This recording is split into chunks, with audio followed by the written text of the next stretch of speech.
અત્યારે આપણે આપણું આંદોલન ટૂંકાવીએ છીએ, પરંતુ 2 તારીખ સુધીની અંદર આપણને જો નહીં મળે તો 2 તારીખે સુરેન્દ્રનગર શહેરનું બંધનું આપણે એલાન આપીએ છીએ. ઓલરેડી એસ્ટાબ્લિશ થઈ ગયું છે કે જિલ્લાની અંદર બોગસ લોકોએ ફોર્મ ભર્યા છે. ઓલરેડી એસ્ટાબ્લિશ થઈ ગયું છે. ચોટેલાની અંદર, બીજી વિધાનસભાની અંદર જેણે 500 ફોર્મ ભર્યા છે એને ફોન કરીને પૂછીએ છીએ તો એને તો ખબર જ નથી કે મારા નામે કોઈ ફોર્મ ભરી દીધા છે. અત્યારે તમને વાત કરાવે, આજે માણસે ફોર્મ ભર્યા છે તો હિતેશ રાઠોડ કરીને કોઈ સ્થાનમાં ફોર્મ ભરી દીધા. ફોન કરો, આ ફોર્મની નકલ છે. સાથે કસર લેવા દેવા નથી. એ રદ થશે સાહેબ, જો થશે ત્યારે થશે. અત્યારે તો શંકાના દાયરામાં આવી ગઈ પરિસ્થિતિ આખી.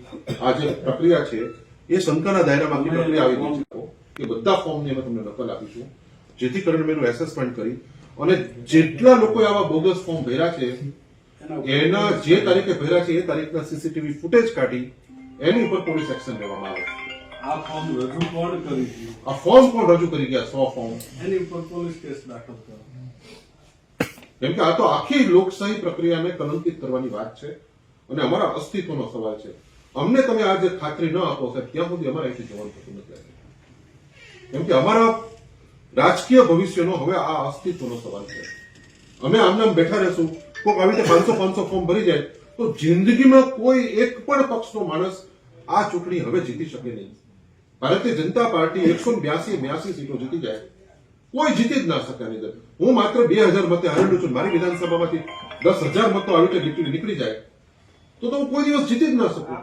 અને સાહેબ બધા જ પેપર સાહેબ પછી તમે આપી દો પાછા આઈડેન્ટિકલી પોલીસ મિત્રોને પણ કહું, બધા જ ફોર્મો દલિતના મુસ્લિમના જ છે.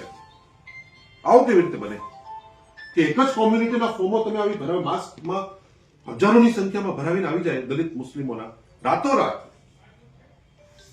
હમણાં સુધી કોઈ ફોર્મ નતા, રાતોરાત આવા ફોર્મ ભરીને આવી ગયા. એટલે અમને આપની પાસેથી ખાતરી જોઈએ છે કે તમને અમને એસેસમેન્ટ કરવા માટે ફોર્મ નંબર 7 આપશો જોવા માટે. અમે એનું એસેસમેન્ટ કરી શકીએ, નકલો તમને આપશો. એના સીસીટીવી ફૂટેજ જે તારીખે રજૂ થયા છે એ તારીખે કોણ આ દેવા આવ્યું, આ ફોર્મ કોણ આવ્યું, એના સીસીટીવી ફૂટેજ તમે અમને મુહૈયા કરાવશો અને આપના સ્તરેથી એના ઉપરથી આપ અત્યારે જ સાબિત થઈ જાય કે આ ફોર્મ ખોટા છે. તમારે ફરિયાદી બનાવીને તમારે એની એફઆઈઆર દાખલ કરવી પડે છે. એ ખાતરી લઈને અમારે અહીંથી જવાનું છે. બાકી તમારે ફોર્સ અપનાવો, કેમ કે અમારા અસ્તિત્વનો સવાલ છે.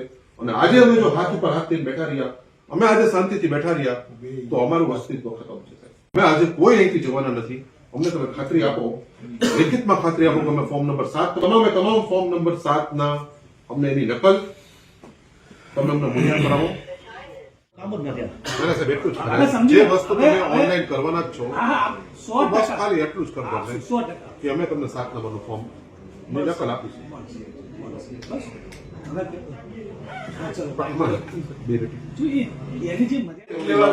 તમારી પાસે ફોર્મ નંબર 7 આવી ગયા છે ને? તમારી પાસે ફોન નંબર 7 ક્યાં આવી ગયા? એ કન્ટિન્યુઅસ પ્રક્રિયા છે. એમાં તો એટલે એ ફોર્મ તમારે ચડાવી દેવા ચડેલા જ છે. જે છેલ્લા 2-3 દિવસમાં એ જ ના ચડેલા હોય. જો અત્યારે દસડા વિધાનસભામાં કેટલા ફોર્મ નંબર 7 છે? ચાલુ જ છે ચડાવવાનું. ખાલી 15 ચડાવેલા છે. એક ઓપરેટર હોય ચડાવે, નહીં ચડાવે એક ઓપરેટર તમે કીધી ચડાવો, એની કરતા અમે એ જવાબદારી હા તો માંગી લો ને. પણ આ 22,000 તમે અમને આપો છો ત્યારે? હા માંગી લો, તમે માંગી લો આરટીઆઈ કરી કે મને આટલા કોપી જોઈએ.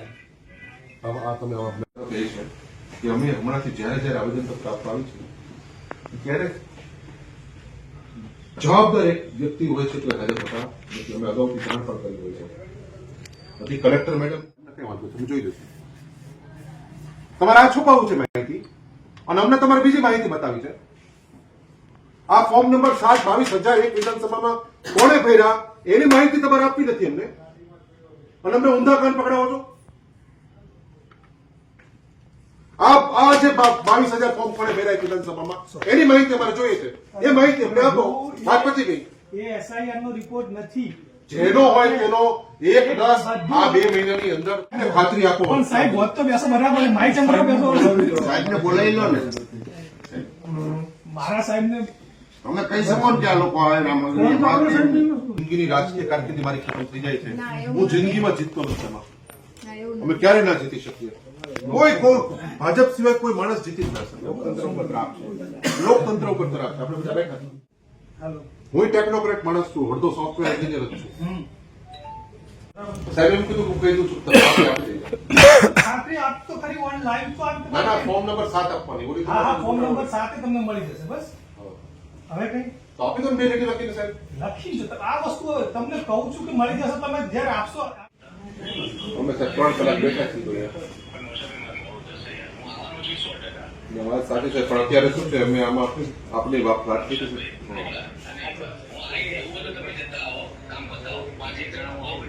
ના ના, અત્યારે અમે સબ બેઠા છીએ. તમે તમારું કામ પતાવીને આવો. ના વાત સાચી છે, પણ આ વર્ષ શું છે સાહેબ અલગ છે એટલે ઋત્વિકભાઈ પણ છે એટલે વાત કરવાની છે. બેન ક્યાં છે તો પછી આજે